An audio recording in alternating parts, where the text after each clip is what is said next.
You want to go to the movies? Let's go to the movies. Shots from the Hip presents Sports Movie Reviews. Here are Jason and Oz. That is right. We didn't even go anywhere, but now we're back to talk about. We're back to talk about a movie that I suggested last week, and Oz went with it just to humor me, maybe. I don't know, but there's a little bit of sports reference in it. Why don't you tell the fine folks what we're reviewing? Okay, because Jason suggested that we do the Cannonball Run. Just as with the program, we had the best, we had a 1980s movie made in the 90s. Here in the Cannonball Run, we have a 70s movie made in the 80s. Okay, so I was happy to do this for two reasons. One is that I hadn't seen this movie since the 80s. You know, of course, in high school, you think this is a hilarious movie. You think this is a brilliant movie. You know, so many B-list stars and so many wacky jokes and lots of car crashes. So always fun to watch when you're a teenager. And the other reason why is because Jason said it's the story of an average guy. Hang on. And there we go. An average guy. Yeah, okay. Well, we'll talk about how average Burt Reynolds is in this movie. But Jason proposed this to me saying, I'm not really sure it's about sports. And so I wanted to see if I could make that sports connection. Now, it's actually pretty easy because let's go through this cast here. Like I said, this is a great 70s movie. So, for example, you have arguably the biggest, let's say, action movie star of the 70s, and Burt Reynolds is starring in this. You also have DeLuise, again, you know, comedy actor of the 1970s. You do have Farrah Fawcett in this movie, who's definitely an 80s product.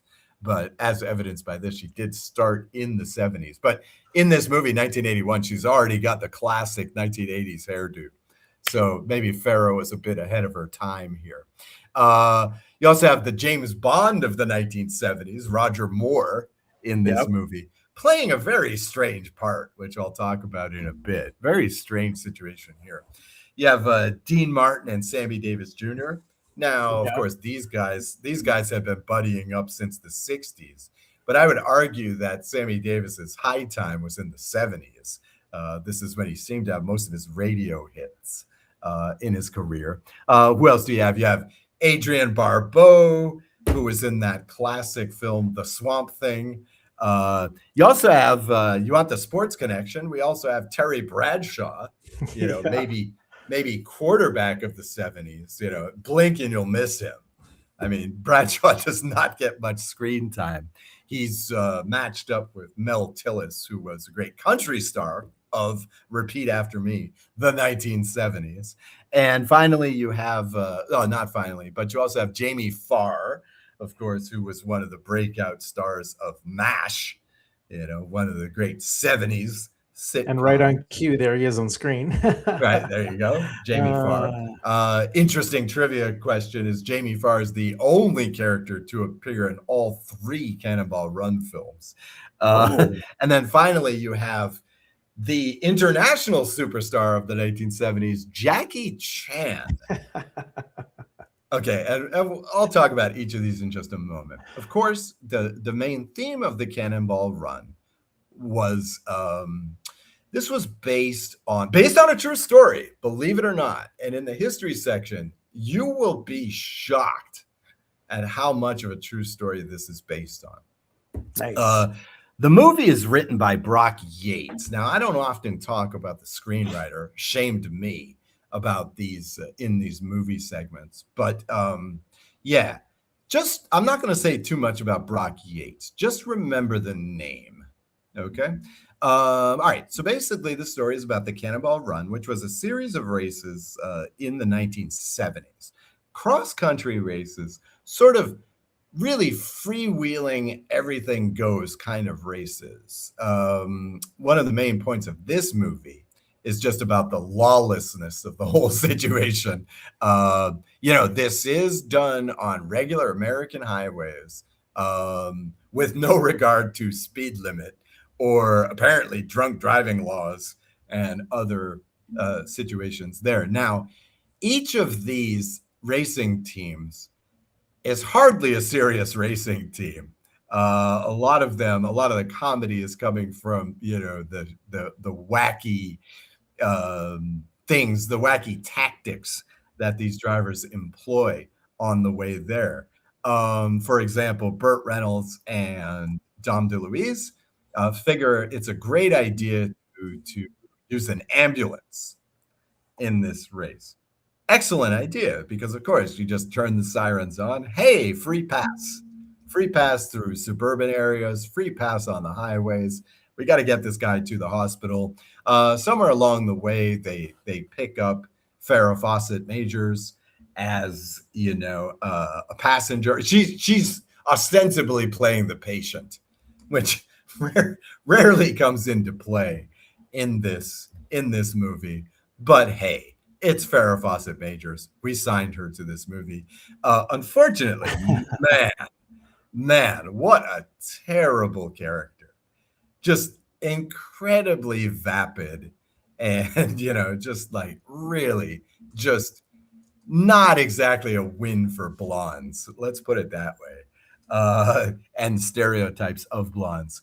You have Dean Martin and Sammy Davis Jr., who dress up as priests in the movie, and I'll be able to talk about that a little bit later. I'm not sure what Mel Tillis and Terry Bradshaw's shtick is, other than to be Southerners. They're the token Southerners in the race with a car full of beer. Yeah. Well, there's a lot of drinking in this movie, which I can't believe was so prevalent in the real life Cannonball runs. Because you really can't afford to do that if you're trying to cross the country in a day and a half. But and then you get Jackie Chan, who, for some reason, along with Michael Wee, who is his co-driver in this thing, for some reason, these two Taiwanese guys are playing Japanese guys. I guess it's to justify the high-tech vehicle that they employ. But Jackie Chan is still called Jackie Chan. Yeah, this is not a Japanese name. Neither is Michael Wee. These are not, and yet here they are, they're speaking Japanese. And I thought that, just as an aside really quick, I thought that they really missed a golden opportunity here. Because I really thought what they should have done with these guys is do, the bad Japanese film dubbing thing. Yes. Where they're... It's Godzilla, like this. I really thought they missed an opportunity just to do the bad dubbing thing. But instead, they're dubbed into Japanese, because neither of these actors speaks Japanese. But since they're Japanese characters, they're obviously doing their lines in Chinese and then just dubbing it over into Japanese. So, I mean, I guess the good news is that they're rarely in this film. I mean, they come on, they tell some jokes about Japanese technology. And then at one point we have, guess what? The Hells Angels, again, great symbol of the 1970s.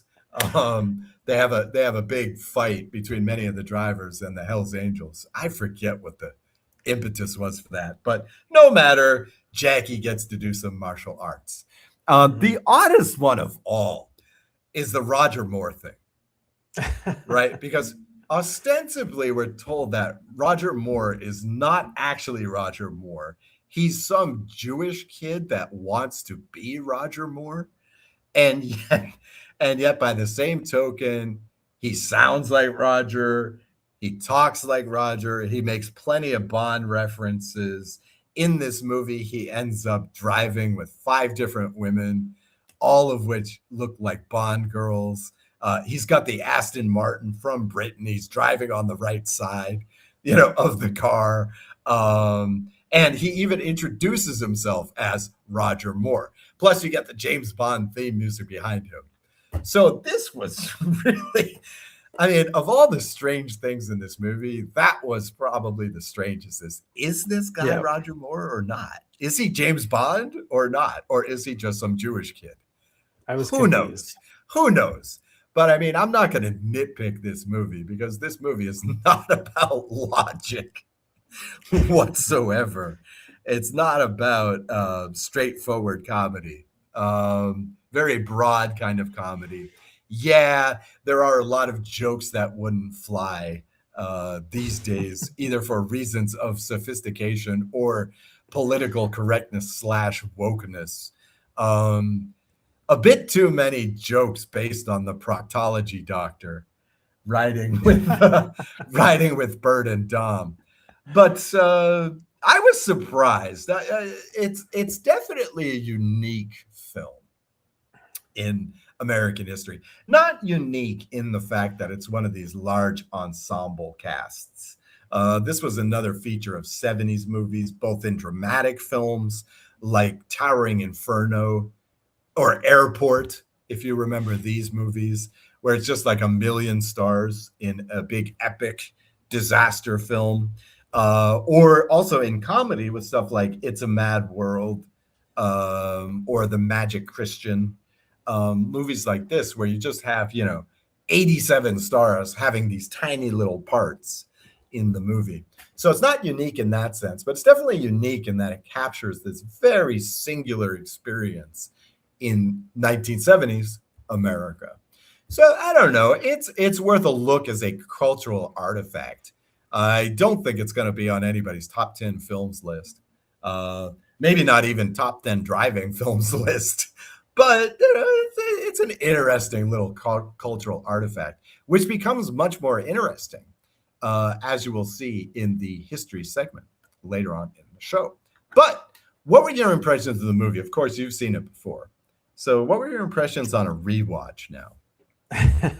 Well, I have to say the last time I saw this was probably back in the 80s. I was probably maybe 12 years old. I don't know. Yeah, of course. It's a great film if you're a preteen or a young teenager. It's a great film, really, for that. I thought it was still a great film.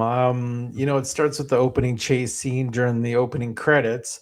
I wasn't sure whether to be more impressed with the Lamborghini or the cast, because this movie, like you mentioned, had some real big names, including former Pittsburgh Steelers great Terry Bradshaw. I think he won 2 Super Bowls. I don't know.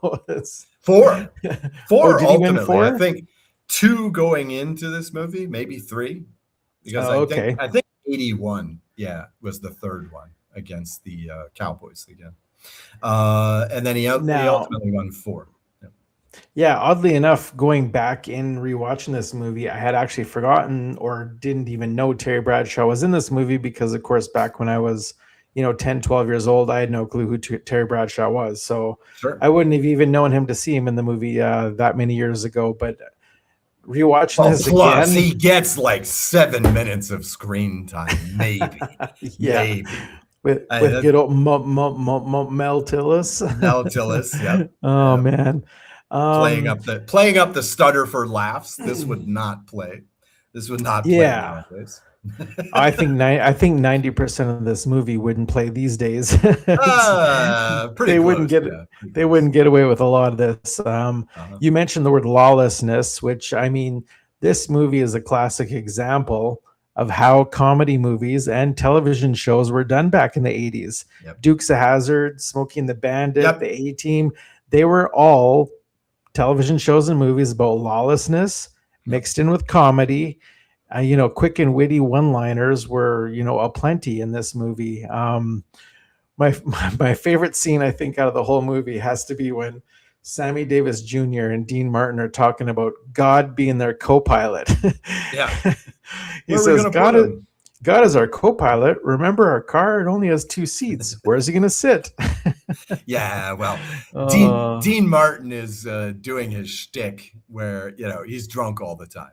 That was always his shtick, even with the Rat Pack, even playing in Las Vegas. That was always his thing. I'm so drunk, So of course he's playing up that line again.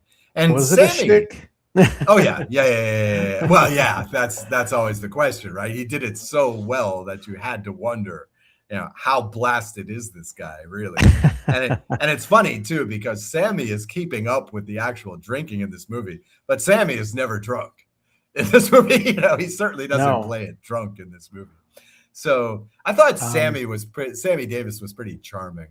I thought in general in this movie, he had some. And of course we see a typical Burt Reynolds character in this movie. He's the ladies' man with the smooth talk, and it's just And I mean, Farrah Fawcett. What can you say about Farrah Fawcett, man? Yeah, well, okay. Here's one thing you could say about Farrah Fawcett. I mean, yes, Burt Reynolds was a big box office draw. He was a big action star. But let me tell you something. This movie proves that Burt Reynolds cannot act. Okay, here we go. Because there is a scene right at the beginning where we get the first meeting between Burt and Farrah, right? Mm-hmm. And of course, it's one of these. Their eyes lock across the crowded room. Okay, now the direction is for Burt to show that he finds Farrah Fawcett to be super hot, right? How difficult can this be? Okay, well, Burt does not pull it off. He's sitting there, he's looking at Farrah. She's wearing a plunging dress. She's got the 80s haircut. And they do that old movie thing where they crank up the air conditioning, right? Mm-hmm. So you get the great nipple shot, right? Yeah. And I mean, it's Farrah Fawcett, the girl who is on every teenage male's bedroom wall. You don't need much acting to pull this off, but still Burt couldn't pull it off. For him, the look that he's giving her, she's just another chick, right? It's just, I mean, Burt does well with the comedy aspects of this movie, but Jesus, do not ask him to seriously act, because he can't. This is not an actor's movie. This is definitely a character movie. So you're not going to get too much drama here. You're not going to get too much Shakespeare in this movie, for sure. Don't forget too the other at least one other sports reference. Joe Klecko makes a cameo appearance as a Polish driver in the movie. Again, really just a cameo. And you have a very strange appearance by Jimmy the Greek, who, believe it or not, plays a bookie. Incredibly enough, right? Wow, great typecasting. But again, here's another guy. He's playing himself and he can't act. He is terrible in this part. And I also found it pretty funny that, I guess, bookmaking is still illegal in these days. But I don't know. Did they really take bets on this thing? I don't know. I don't know about that. Especially, here's Sammy Davis putting down $10,000 bets, which is worth about, and I looked this up, which is worth something like $65,000 today. It's just like, come on, making a $10,000 bet on an illegal sport in which most of these guys are unknown factors. They're X factors. I mean, how did he bet the guy that does a wheelie on a motorcycle through 2,000 miles of America? How do you bet that? He can hold the wheelie for 2,000 miles. It's just some really good, absurd comedy. Really, you're not going to get much sense out of this movie, but a lot of wacky stuff. I mean, what do you think? Oscars all around for this movie? Best actress, Farrah Fawcett? I don't think so. It was good for laughs. Yeah. No, I mean, again, it's an interesting cultural artifact. There are some clever bits. There's a lot of car wrecks. Here's a hallmark of the 80s movie, right? You may remember the movie Blues Brothers, right? In which that final scene is the final, let's say 15 minutes of the movie is, let's see how many police cars we can destroy, right? And I really felt like, there are so many gratuitous incidents of cars driving into buildings, cars crashing into swimming pools, which has nothing to do with the race whatsoever, but lots of good shenanigans with cars. This is pure car porn in a lot of respects. This is a lot of just, for folks who love cars. Although some of these cars are questionable, starting from the ambulance in this race. They were trying to decide what car to go with, remember? And it was suggested a black Trans Am. Right. Now that's been done before. Right. Which is not very realistic. I can't imagine that many people are, we're one day away from the Cannonball Run. Oh, what are we going to use? You have to get these things ready a little bit. It's not like you can just get in your car and go. This film didn't get too deep in the weeds with, how exactly do, these cars survive, 36 hours of top RPM on the engine. Didn't get too technical about that. But this thing about, ambulance, great idea. Yeah, that was a little bit, I'm not sure I was willing to suspend my disbelief that much. But hey, you take it. It's not This too is not far-fetched when incredibly you think serious. about it. Yeah. I mean, if you're driving an ambulance across the country, you don't have to stop for traffic. You don't have to stop for traffic lights or stop signs. You just go. Who's going to stop an ambulance? In theory.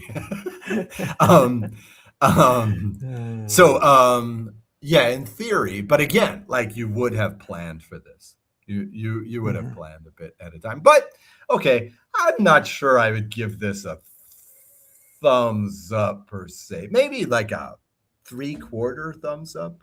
I think, Jason, you give this a thumbs up. I give it a thumbs up just because it's a funny movie. Yeah, it's worth seeing. I see here that this was actually the second highest grossing film of 1982 in Japan. In Japan. Based on famous Japanese actor Jackie Chan, I suppose. Yeah. But they ate this thing up in Japan. I believe it. I think you could do this as a Japanese anime tomorrow. Just convert the characters to, hyperactive teenagers, and you could easily do this as a Japanese anime tomorrow. I think this is right up Japanese people's alley, so to speak, on this one. Yeah. So I can see why it was popular, for sure. So worth a look, like I say, as a cultural artifact for sure. If you have, an hour and a half to kill, I don't know, maybe you're burning a couple of spliffs, Hey, okay, it's a good movie to check out. It's worth one view, especially if you weren't there, especially if you weren't around in the 70s and 80s. Yeah, check this out. See the weirdness. Enjoy the weirdness of the 1970s, which really was another planet.